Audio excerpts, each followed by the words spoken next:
سورۃ النجم کی آیت نمبر 19۔ الحمد للہ وکفی والسلام علی عبادہ الذین اصطفی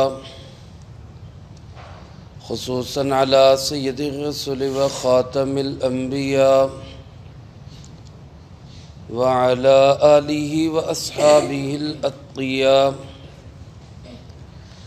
اما بعد فاعوذ باللہ من الشیطان الرجیم بسم اللہ الرحمن الرحیم افرأیتم اللات والعزى ومناة الثالثة الأخرى ألكم الذكر وله الأنثى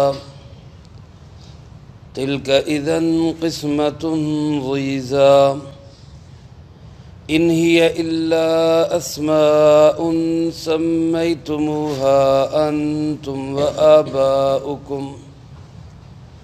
وآباؤكم ما أنزل الله بها من سلطان إن يتبعون إلا الظن وما تهوى الأنفس وَلَقَدْ جَاءَهُم مِّن رَّبِّهِمُ الْهُدَىٰ أَمْ لِلْإِنسَانِ مَا تَمَنَّىٰ فَلِلَّهِ الْآخِرَةُ وَالْأُولَىٰ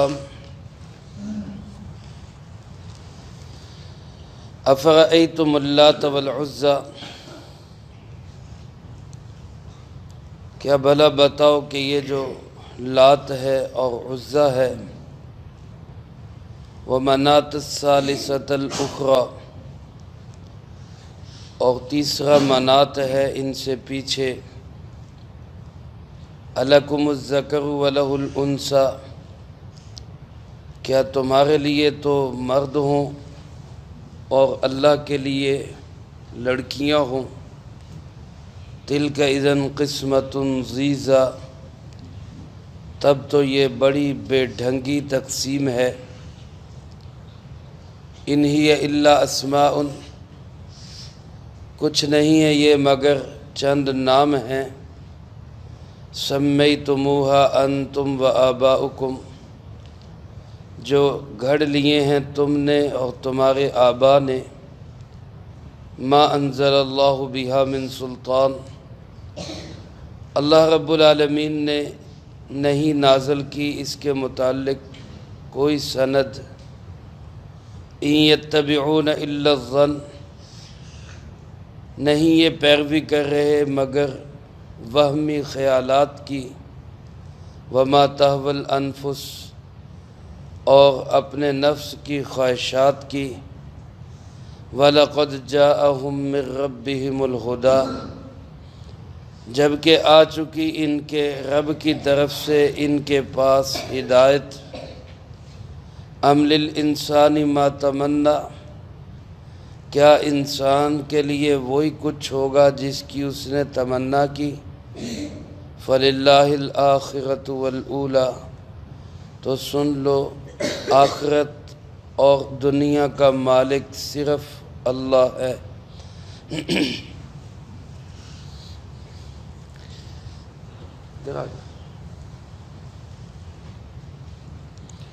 پیچھے ہو جو تھوڑا۔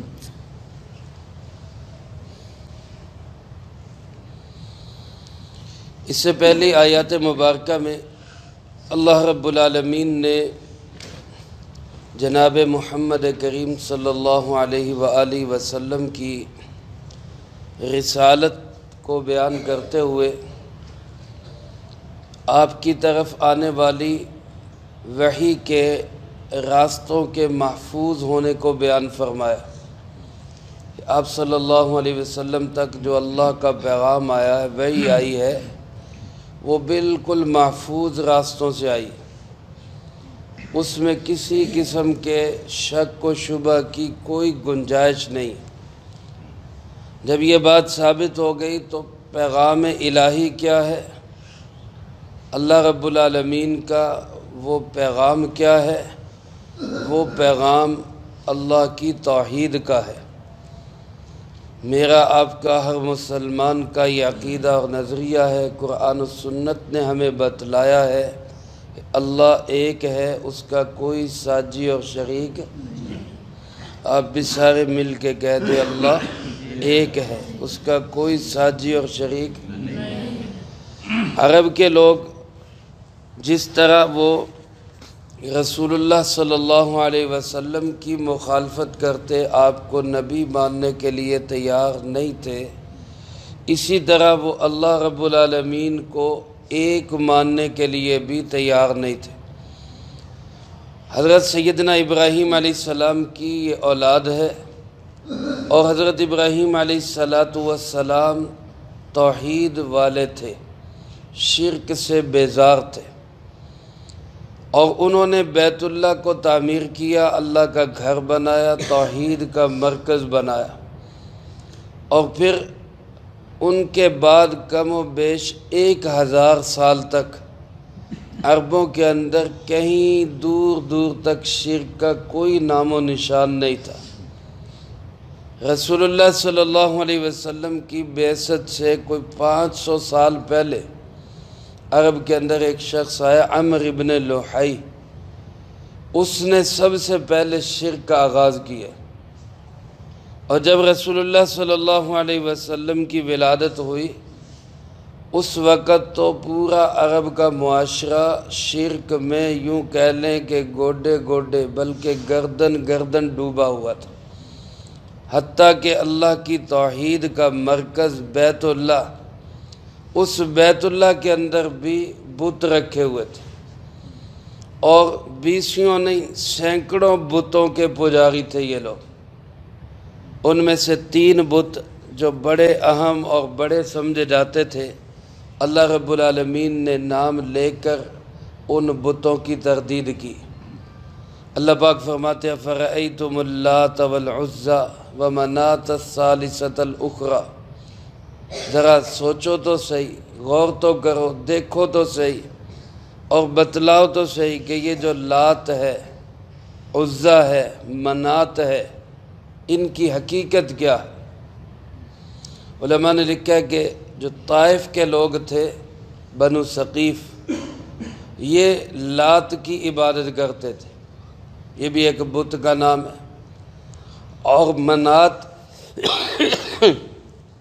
اس کی عبادت کرتے تھے مکے والے مشرکین، وہ منات کی عبادت کرتے، اور عزا جو مدینہ منورہ کے قبیلہ اوس اور خزرج کے لوگ تھے، یہ عزا کی عبادت کرتے۔ اب یہ تینوں نام جو ہے یہ عورتوں والے نام ہیں، لات، منات اور عزا، تینوں مؤنث سے عورتوں والے نام ہیں۔ اس کے علاوہ بہت سارے بت تھے۔ اب مکہ مکرمہ کے اندر بیت اللہ کے اندر الیاذ باللہ، اللہ ہم سب کی حفاظت فرمائے، ایک مرد اور ایک عورت نے بدکاری کی، اصاف اور نائلہ ان کا نام تھا، اصاف مرد تھا، نائلہ عورت تھی، بیت اللہ میں اللہ کے گھر میں بدکاری کی، عذاب الہی فوراً نازل ہوا، دونوں کو پتھر کا مجسمہ بنا دیا اللہ نے، اسی وقت بت بن گئے۔ اب عبرت کے لیے ان کو اٹھا کے ایک کو کوہ صفا پہ رکھ دیا، ایک کو مروہ پہ رکھ دیا، لوگ عبرت حاصل کریں کہ بیت اللہ میں ایسا کام نہیں کرنا۔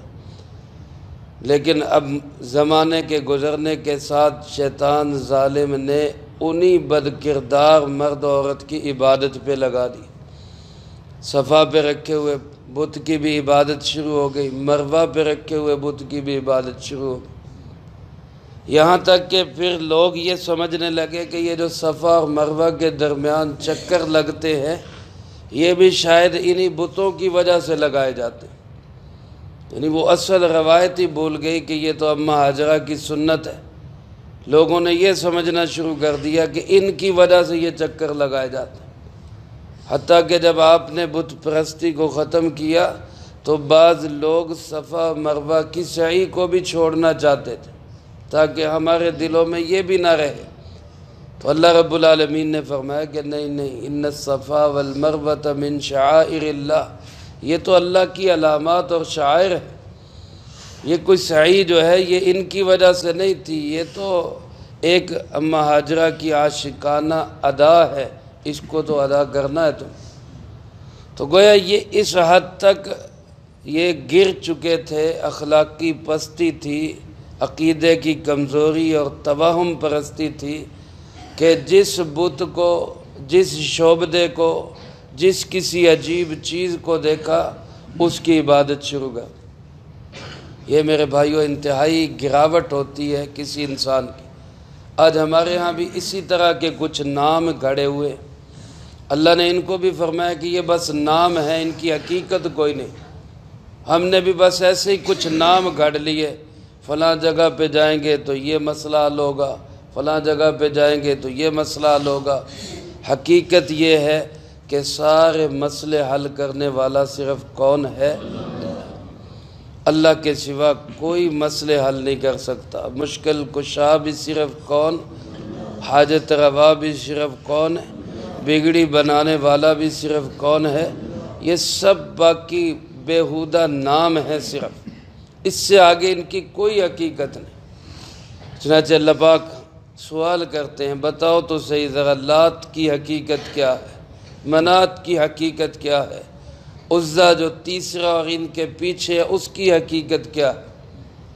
پھر فرمایا لکم الذکر، تم اپنے لیے تو مرد پسند کرو، وَلَهُ الْأُنْثَى، عورت، اللہ کے لیے ساری عورتیں، زنانیاں۔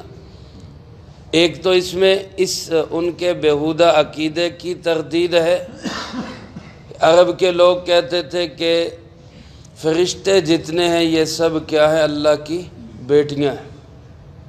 اور خود اپنی ان کی حالت یہ تھی کہ جی پتہ چلتا کہ بیٹی ہوئی ہے تو ان کے منہ سڑ جاتے، بیٹیوں کو زندہ دفن کر دیا کرتے، بیٹی کو بوجھ سمجھا کرتے، حالانکہ بیٹی تو اللہ کی رحمت ہے۔ اللہ پاک فرماتے یہ عجیب بھونڈی اور بیہودہ اور ایک گھٹیا قسم کی تقسیم اور ظالمانہ تقسیم ہے کہ خود کے لیے تو مرد اور لڑکے پسند کرو اور اللہ کے لیے عورتیں اور لڑکیاں پسند کرو۔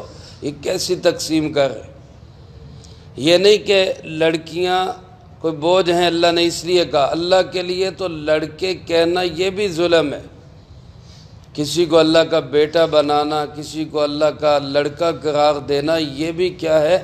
انتہا درجے کا ظلم ہے، بہت سخت اور بیہودہ گندی بات ہے، اتنی سخت اور گھٹیا بات ہے کہ فرمایا تکاد السماوات والارض، قریب ہے کہ آسمان و زمین پھٹ جائیں، وتنشق، اور زمین پھٹ جائے، اور وتخر الجبال غدا، اور پہاڑ گر پڑے، اتنی گھٹیا بات ہے یہ۔ لیکن اس سے بھی گھٹیا ترین بات یہ ہے کہ اپنے لیے لڑکے پسند ہو اور اللہ کے لیے لڑکیاں پسند ہو۔ پھر اللہ پاک یہاں اس تناظر میں شاید اس کا ذکر کیا گیا کہ تم اپنا مقابلہ بھی مردوں سے کرتے ہو۔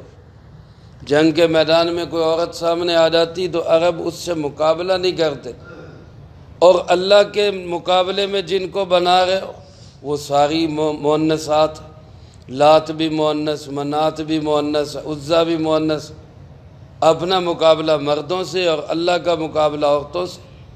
اللہ پاک فرماتے تِلْکَ اِذًا قِسْمَةٌ ضِیزَىٰ، یہ تو بڑی ظالمانہ، حضرت عبداللہ ابن عباس رضی اللہ تعالیٰ عنہ نے ضِیزَىٰ کا ترجمہ ظالمانہ کیا، تو بڑی ظالمانہ تقسیم ہے، یہ بڑی ایک گھٹیا قسم کی تقسیم ہے۔ اس کے بعد اللہ پاک نے ان کی حقیقت بتائی، فرمایا ان ہی الا اسماء، یہ بت کچھ نہیں ہے سوائے اس کے کہ چند نام ہیں، یہ ایک نام ہے، سمیتموہا، جو تم نے رکھ لیے یا تمہارے آبا نے رکھ لیے، کہ جناب یہ اس سے یہ مسئلہ حل ہوگا، اس سے یہ مسئلہ حل ہوگا، یہ دیوی دیوتا، یہ تصویریں لگا کے ہاتھ جوڑ کے کھڑے، کسی سے عزت کا سوال کر رہے، کسی سے جو ہے وہ رزق مانگ رہے، کسی سے اولاد مانگ رہے، یہ سب اللہ فرماتے نام ہے جو تم نے گھڑ لیے۔ اب عجیب انسان کی حالت ہی حضرت مفتی مختار الدین شاہ صاحب دامت برکاتہم وہ ایک دفعہ بیان میں سنانے لگے کہ صورتحال پھر یہ بن جاتی ہے انسان کی اخلاقی گراوٹ کی کہ ایک شخص بیت اللہ کا طواف کر رہا ہے اور بیت اللہ کا طواف کرتے ہوئے موبائل پہ یہاں پاکستان میں کسی سے بات کر رہا ہے اور اس کو کہہ رہا ہے کہ جناب میری صحت یہاں آ کے ٹھیک نہیں رہی، میرے نام کی ایک دیگ تو داتا صاحب پہ دے اور میری صحت ٹھیک ہو جائے۔ یعنی اللہ کے گھر کا طواف کرتے ہوئے بھی یہ کہہ رہے صحت وہاں جا کے ٹھیک ہوگی۔ یہ اخلاقی گراوٹ ہے، یہ کوئی ایسی بات نہیں جس کو ہم کہیں کہ یہ کوئی فرقہ واریت ہے، یہ ہماری ذہنی خرافات ہے۔ صرف کوئی فرقہ یہ نہیں کہتا کہ اللہ کو چھوڑ کے کسی اور سے مانگو، ہماری اپنی اخلاقی پستی ہے۔ اللہ ہمیں اس کی سمجھ نصیب فرمائے۔ تو دل دماغ میں یہ یقین بٹھا لیں کہ ہمارے مسئلوں کا حل کرنے والا صرف کون ہے؟ اللہ فرماتے ما انزل اللہ بہا من سلطان، ان ناموں کی کوئی سند کوئی دلیل اللہ نے اتاری نہیں ہے۔ اللہ نے کچھ بھی نہیں کہا کہ یہ اس سے کر لو، یہ اس سے مسئلہ حل کروا لو۔ اللہ تو کہتے ہیں کہ جس مسئلے کو بھی حل کروانا ہے میرے پاس آ جائے۔ ہمیں اذا سألک عبادی عنی فإنی قریب، میرے بندے میرے بارے میں پوچھے تو ان کو بتاؤ کہ میں بڑا قریب ہوں، مجھے پکارو مجھے پکارو۔ وقال ربکم ادعونی استجب لکم، تمہارا پالنے والا کہتا ہے، تمہاری پرورش کرنے والا کہتا ہے مجھے پکارو، میں تمہاری پکار کو قبول کر دوں۔ ہم سب کا پالنے والا کون ہے؟ اب پالنے والا اللہ ہو اور پھر آوازیں کسی اور کو دیں۔ ہم تو اس بچے سے بھی گئے گزرے جس کو تکلیف آتی ہے تو وہ کیا کہتا ہے؟ اماں، وہ اماں کو پکارتا ہے۔ وہ بچہ بھی سمجھ رہا ہے میری پالنے والی ماں ہی مجھے بچائے گی، اور ہم ذرا سا سیانے ہو جاتے ہیں تو رب کو ہی بھول کے کسی اور کو پکارنے لگ جاتے۔ اس لیے فرمایا کہ اس نے کوئی دلیل نہیں اتاری، اس کی کوئی سند نہیں۔ ان یتبعون الا الظن وما تهوى الانفس، اللہ فرماتے ہیں کہ یہ لوگ کس چیز کی پیروی کر رہے ہیں؟ اللہ کو چھوڑ دیا، رسول اللہ صلی اللہ علیہ وسلم کو چھوڑ دیا، صحیح عقائد حضرت ابراہیم حضرت اسماعیل علیہ السلام کے وہ چھوڑ دیے، تو پھر کس کو پکار رہے، کس کی پیروی کر رہے؟ اللہ فرماتے ہیں یہ صرف اپنے خیالات کی پیروی کر رہے، اپنے گمان، بس دل دماغ میں جو بات آ گئی اس کے پیچھے چل پڑے۔ آج لوگ جن بزرگان دین کو ہی رب بنا کے بیٹھے، ان بزرگان دین کی اپنی زندگی دیکھ لیں، ان کی اپنی تعلیمات دیکھ لیں تو ان کی تعلیمات بھی کیا ہے کہ وہ ایک اللہ کی عبادت کرتے اور ساری زندگی اسی کا درس دیتے گئے۔ حضرت پیرا شیخ عبد القادر جیلانی رحمۃ اللہ علیہ، اللہ ان کی قبر پہ کروڑوں رحمت نازل فرمائے، ان کی کتاب غنیت الطالبین آج ہر جگہ مل جاتی، اس کو اٹھائے اور پڑھے تو جگہ جگہ پہ اس میں توحید کا ذکر ہے، اللہ سے مانگنے کا ذکر ہے، اللہ ہی مشکل کشا ہے اس کا ذکر ہے، اللہ ہی حاجت روا ہے اس کا ذکر ہے۔ لیکن آج ان کو سمجھا جاتا ہے ماننے والے کہ جو ان کے نام پہ نظر و نیاز دینے لگ گئے، جنہوں نے انہی کو خدا سمجھ لیا اور جو انہی کو پکار کر کہتے ہیں کہ ہمارے مسئلے حل کر دے، یہ سمجھے جاتے ہیں کہ یہ ماننے والے ہیں، اور جو ان کی تعلیمات پہ چلتے ہیں، ان کی بتائی ہوئی باتوں پہ عمل کرتے ہیں، ان کو سمجھا جاتا ہے کہ جی یہ مانتے ہی نہیں ہیں۔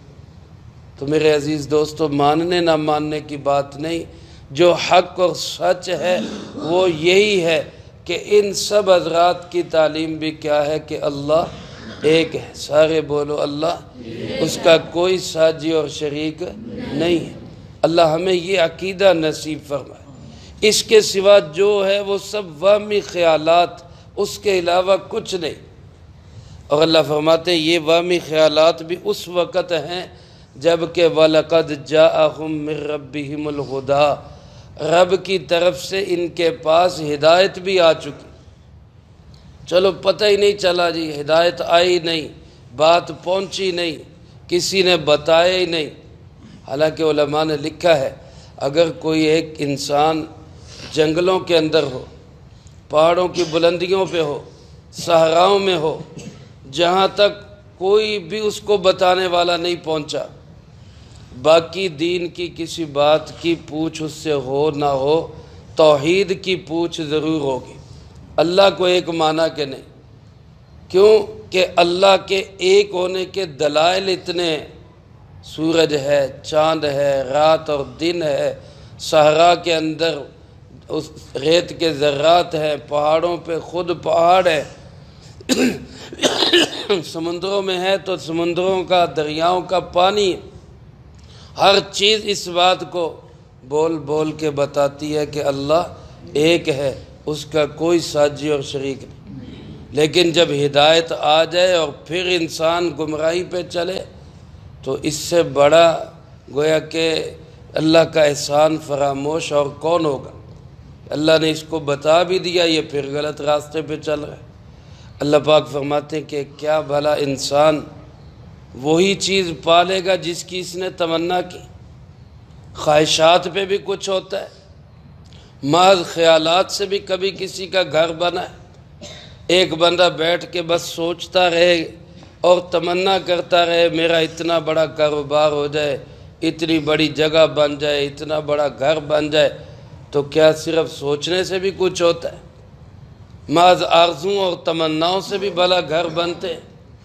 اور انسان یہاں تمنائیں کرتا رہے جنت کی اور کرتا رہے کام جہنمیوں والے، اللہ فرماتے ہیں اس سے بھی کچھ ہوگا۔ آگے اسی صورت میں بتایا الیس للانسان الا ما سعی، تمناؤں سے کچھ نہیں ہوگا، محنت اور کوشش سے ہوگا۔ جو بندہ حق کی محنت کرے گا، حق کے لیے گویا کہ وہ سڑے اور کڑے گا، لال پیلا ہوگا، تگ و دو کرے گا، جو بندہ جتنی محنت کرے گا اتنا اس کو پھل ملے گا۔ اب وہ دنیا کی کر لے، وہ آخرت کی کر لے، دنیا کا مالک بھی کون ہے اور آخرت کا مالک بھی کون ہے؟ فرمایا فَلِلَّهِ الْآخِرَةُ وَالْأُولَى، آخرت بھی اللہ ہی کی ہے اور اولا یعنی دنیا بھی اللہ ہی کی ہے۔ اب جو جس کی محنت کرے گا اس کو وہ حاصل ہو جائے گا، اور جو خالی ہاتھ پہ ہاتھ دھر کے تمنائیں کرتا رہے، آرزویں کرتا رہے، اس کے پلے نہ دنیا پڑے گی نہ آخرت پڑے گی۔ اس لیے میرے عزیز دوستو، محض رنگین خیالات سے کوئی بات نہیں بنتی، محنت کرے، حق کو تلاش کرے، اس کی اتباع کرے اور اس پہ عمل کرے۔ اللہ مجھے آپ کو سب کو قرآن و سنت کی صحیح سمجھ نصیب فرمائے، جو کہا سنا اس کو زندگی میں لا کے دوسروں تک پہنچانے کی توفیق عطا فرمائے۔ اللہم انت السلام و منک السلام، تبارک ربنا و تعالیت یا ذی الجلال والاکرام۔ اللہم اعنا علی ذکرک و شکرک و حسن عبادتک۔ اللہم احسن عاقبتنا فی الامور کلها واجرنا من خزی الدنیا وعذاب الآخرہ۔ اللہم باقیتا کباقیت الولید، اللہم استر عوراتنا وآمن روعاتنا۔ اللہم انا نجعلک فی نحورہم ونعوذ بک من شرورہم۔ اللہم اکفنا بحلالک عن حرامک واغننا بفضلک عمن سواک۔ اللہم اکفنا کل مہم من حیث شئت ومن این شئت۔ رب اغفر وارحم وانت خیر الراحمین۔ رب ارحمہما